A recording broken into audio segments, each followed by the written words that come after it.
Um grupo de 21 refugiados da Síria almoçou com o Papa Francisco na quinta-feira, 11 de agosto. O primeiro grupo, todos muçulmanos, veio no mesmo avião do Pontífice em 16 de abril e o segundo, com alguns cristãos, em 16 de junho. E agora está chegando os sírios também aqui. A escória do mundo está chegando aqui no nosso Brasil, como se nós já não tivéssemos problema demais para resolver.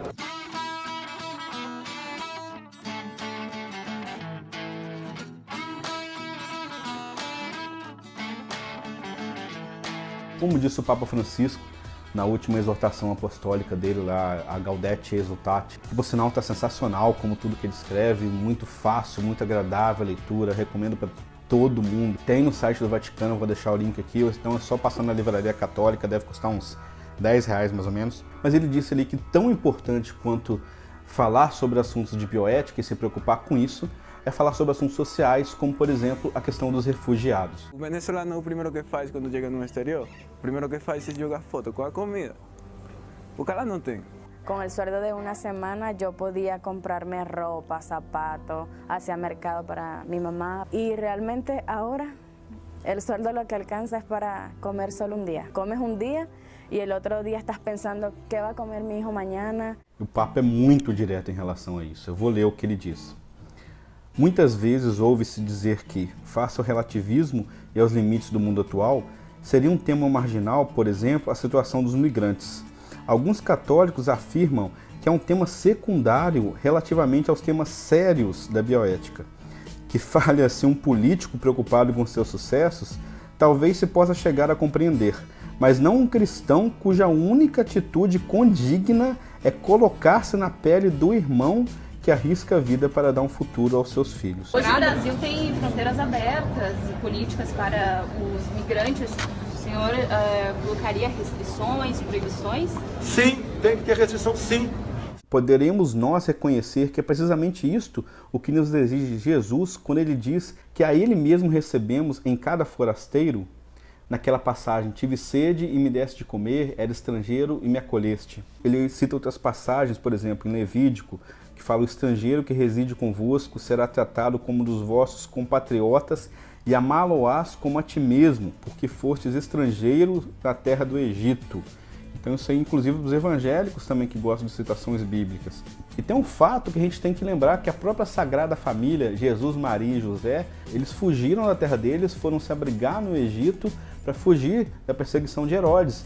Então, se a gente não acolhe um refugiado com a maior das boas intenções hoje, a gente pode estar deixando de acolher o próprio Jesus, segundo as palavras dele próprio. Então, sinceramente, também tenho muita dificuldade de entender, assim como o Papa, quando um cristão começa a colocar objeções a acolher um refugiado, né? Por exemplo, falar: mas a gente já tem muito desemprego, o país está muito ruim, a gente vai acolher mais gente aqui. Então, vamos pensar na situação da Venezuela agora, que está mais complicado, vindo muita gente aqui para o Brasil. Frutti di consolazione supplichiamo per il popolo venezuelano e non manchino accoglienza e assistenza a quanti tra i suoi figli sono costretti ad abbandonare la loro patria. Todos os hospitais, quer seja de Boa Vista, quer seja de Pacaraima, estão completamente tomados por venezuelanos. Nós devemos pensar primeiro em nós, brasileiros, ou pensar em todos? Piedade, dó, pena, sentimento, coração, eu tenho por qualquer cidadão do mundo. Agora, não podemos, repito, importar esse problema para nós. Estima-se que mais ou menos 50 mil venezuelanos entraram no Brasil, mas não se sabe exatamente se todos permaneceram aqui ou só entraram e depois usaram o Brasil para ir para outros lugares. Mas vamos supor que todos esses 50 mil tivessem ficado aqui e tivesse sido só em um intervalo de um ano que eles tivessem entrado. A gente teria, por causa dos refugiados, um crescimento populacional nesse período de 0,025% da nossa população. Agora, sabe quanto que a gente cresce por ano? Só por conta dos nascimentos, 3 milhões de pessoas. O que é 50 mil perto de 3 milhões? Então, se você está com medo dos refugiados chegarem e agravar a situação de desemprego, né, e roubar o espaço de alguém, eu acho que deveria ficar com muito mais medo das pessoas terem filhos, porque é muito mais criança que nasce, e a criança leva de 15 a 20 anos para começar a produzir alguma coisa nesse país, a trabalhar e se sustentar. Enquanto isso, ela está só sendo gasto, sendo despesa para os pais, para o Estado, para todo mundo. E o refugiado não. O refugiado já chega doido para conseguir trabalhar e para pagar imposto, que eles pagam imposto. Eles não estão aqui à toa, né? Então, assim, é extremamente irrelevante, numericamente falando, para o país, a entrada dos venezuelanos aqui. Olha o tamanho desse país. Se a gente espalhar todo mundo, cara, não vai sentir a presença deles.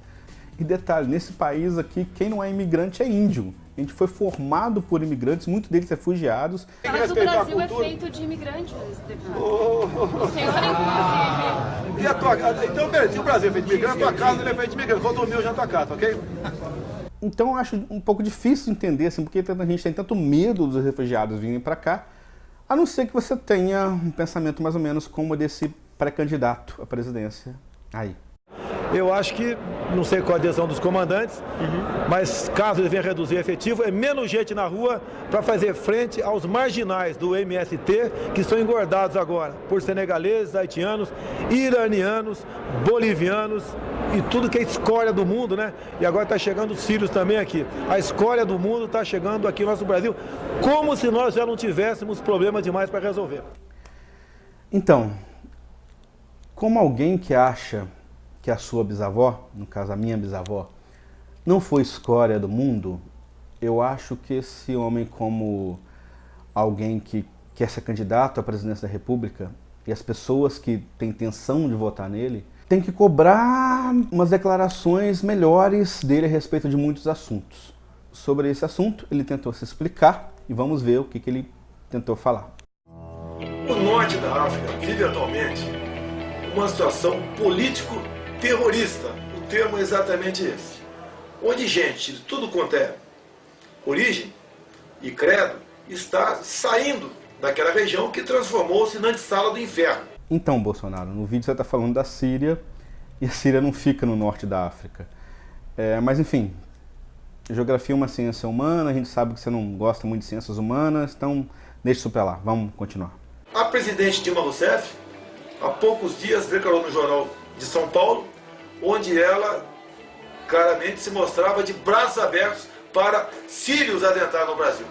Logicamente, não podemos admitir isso, junto com algumas pessoas de bem, outras com esse tipo de formação, de cultura completamente diferente da nossa, virão para cá. Se você está com medo de crime, Bolsonaro, é interessante notar que desde 2011, acho que já tem mais de 2.000, 3.000 refugiados sírios no Brasil, e eu não soube de nenhum caso, de nenhum crime, de nenhum roubo, de nada que eles tenham cometido aqui. Se alguém achar algum aí, por favor, vamos relatar, vamos fazer essas contas, vamos comparar com a porcentagem de brasileiros que nós temos aqui que cometem crimes. Agora, se a gente não teve nenhum problema em relação a sírios com brasileiros, eu não sei se a gente pode fazer a mesma coisa dos brasileiros em relação aos sírios. Eu aposto que muitos deles já devem ter sido assaltados por aqui, sem contar o preconceito que de vez em quando eles têm que aturar.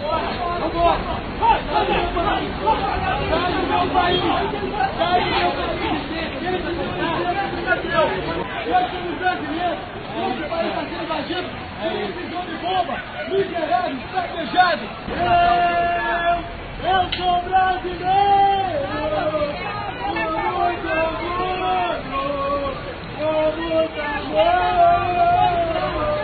Quer dizer que eu acho que os sírios são mais santos que os brasileiros? Não necessariamente, mas eu acredito que quem é refugiado, que está num país que não é seu, vai fazer o máximo possível para andar na linha, porque sabe que se não fizer, a coisa vai esquentar para o lado dele. E o governo está usando essa questão terrorista, política do norte da África para importar, junto com pessoas de bem, a escória do mundo, os integrantes do Estado Islâmico. Cara, olha o tamanho da nossa fronteira de mata fechada.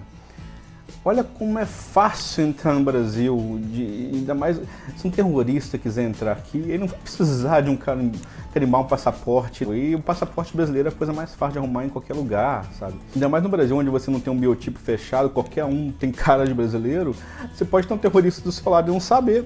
Se ele quiser entrar, já entrou há muito tempo e a gente nem sabe. Mas eu acho que a maior prova de que não tem terrorista infiltrado é que até hoje não aconteceu nada. Pode inventar mais uma calúnia no respeito à minha pessoa. Vou manter a minha posição. Se depender de mim, não virão para cá sem um rígido controle da sua vida pregressa, de sua cultura, de sua educação e dos seus costumes. Rígido controle de sua vida pregressa, de sua educação e de seus costumes. Que medo é esse da cultura do diferente? Quando se fala, deputado Manato, em costumes e cultura, Tem país que se adota poligamia. Um cidadão desse aqui vai poder ficar com 3, 4, 5 mulheres. E tudo bem. É engraçado que esse medo parece que todos os sírios são muçulmanos, né? E é engraçado que mesmo o medo dos muçulmanos não se justifica porque já são milhares de muçulmanos vivendo no Brasil há muito tempo e nunca causaram problema nenhum pra gente aqui. A me non piace parlare di violenza islamica, perché tutti i giorni, quando sfoglio i giornali, vedo violenze qui in Italia. Questo che uccide la fidanzata, un altro che uccide la suocera, un altro. E questi sono cattolici battezzati, sono violenti cattolici. Se io parlo di violenza islamica, devo parlare di violenza cattolica. Quanti giovani che noi europei li abbiamo lasciati vuoti di ideali, che non hanno lavoro, non hanno... vanno alla droga, all'alcol, vanno là e si arrollano in gruppi fondamentalisti, no? Agora, sobre essa questão do medo diferente, da cultura e tal... Non vi nascondo la mia preoccupazione di fronte ai segni di intolleranza, discriminazione e xenofobia. Esse sono spesso motivate dalla diffidenza e dal timore verso l'altro, il diverso, lo straniero, giustificate da un non meglio specificato dovere morale di conservare l'identità culturale e religiosa originaria. El Papa Francisco recordó que es un error porque el mensaje cristiano es para personas de todas las culturas y además la Iglesia Católica se ha difundido en todos los continentes gracias a la migración de misioneros. Então eu recomendaria que você que é eleitor do Bolsonaro, que pensa em votar nele e que também é católico, que preste atenção nesse conflito que tem entre o que ele diz e o que o Papa diz. Eu sinceramente acho muito difícil não enquadrar o que o Bolsonaro fala em preconceito, em xenofobia, porque afinal de contas nós temos crianças morrendo e ele está preocupado com medo que nunca se justificou. Ele está pensando em barrar, em dificultar a entrada de pessoas desesperadas, de crianças, por causa de medo de uma cultura diferente, como ele mesmo falou.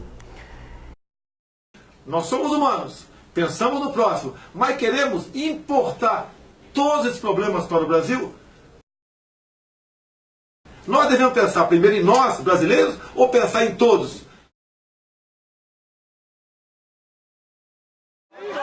Piedade, dó, pena, sentimento, coração, eu tenho por qualquer cidadão do mundo.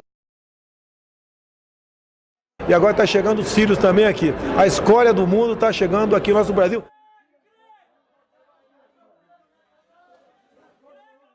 Então, eu espero que você, sinceramente, reflita bem no que o Papa falou, reflita no que o Bolsonaro falou. E, se possível, pergunta para o Bolsonaro o que ele acha da situação do Papa, porque, sinceramente, ele se diz católico, mas eu nunca vi ele citando o Papa Francisco, nem bem nem por mal, é uma grande incógnita o que ele acha do Papa. Enquanto isso, para você que não tem medo do que é diferente, inclusive não teria medo da minha bisavó, não tem medo de mim, não tem medo dos milhares de imigrantes, de refugiados que vieram e fizeram esse país aqui, inclusive os italianos, que são avós ou bisavós, não sei, do Bolsonaro, que você possa se alegrar como eu, que depois daquela confusão toda com a CNBB, que teve lá da campanha da fraternidade, eles decidiram destinar, acho que 40% do Fundo Nacional de Solidariedade deste ano para a questão dos refugiados, né? Graças a Deus, eu acho que é uma causa muito urgente, uma causa que não tem como o cristão se furtar. É gente que está morrendo, está sendo perseguida, como Jesus foi perseguido por Herodes. O próprio Jesus falou que quem acolher um imigrante, um refugiado, está acolhendo a ele mesmo. Se você tem medo, então desculpa, mas não sai na rua, porque eles são pessoas como qualquer um de nós brasileiros, pessoas boas, pessoas ruins. Tem várias formas de ajudar, você procurar uma paróquia para abrigar um refugiado, procurar emprego, enfim, várias coisas para se fazer. Quem quiser ter a contribuição financeira também, tem vários projetos que podem ser realizados, né? Eu vou deixar o link aqui para quem puder dar algum tipo de ajuda. É isso, galera. Muito obrigado pela atenção. Um grande abraço para vocês. Se você quiser comentar alguma coisa, tiver argumentação, eu vou ter o maior prazer em ler o seu comentário e responder, desde que seja feito com devido respeito. Se não for feito com devido respeito, sabe-se lá o que eu vou decidir fazer com aquilo. Talvez eu até deixe alguns bolsomitos, alguma coisa assim que vai aparecer aí, só porque isso dá mais visibilidade pro canal. Enfim, galera, fiquem com Deus, um grande abraço, tchau, tchau.